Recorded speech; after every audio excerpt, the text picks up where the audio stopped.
An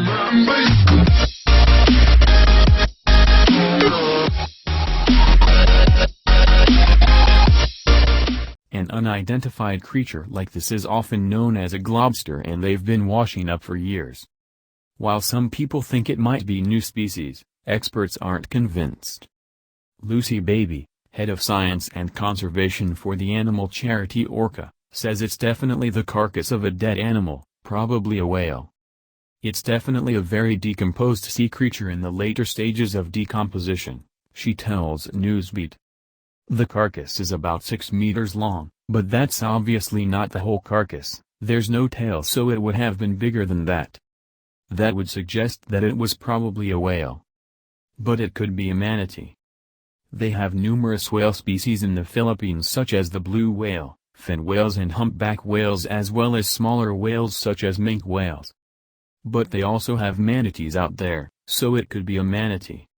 Unfortunately, with this animal, it is far too decomposed to be able to get a confident identification on what animal it was.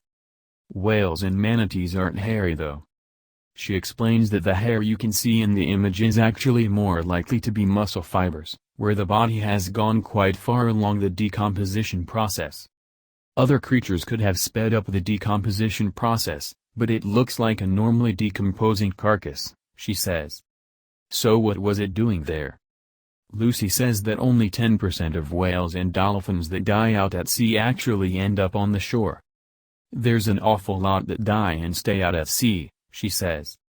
They can come to the shore for a variety of reasons, but in this case, because it's an animal that died quite a while ago, it could have washed up because of storm surges.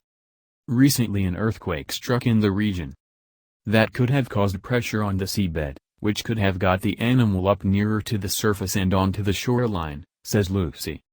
It could have shifted the carcass, it could have caused differences in the tides and the strengths of the waves, which would have washed it up on the shore. Risk to human health. There is obviously a risk of contamination, says Lucy.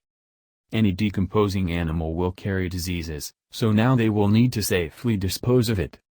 In this country, the UK, we would put them in a landfill site, but they may move the carcass far out to sea. Things like this don't wash up in the UK. The animals we have wash up are pretty fresh.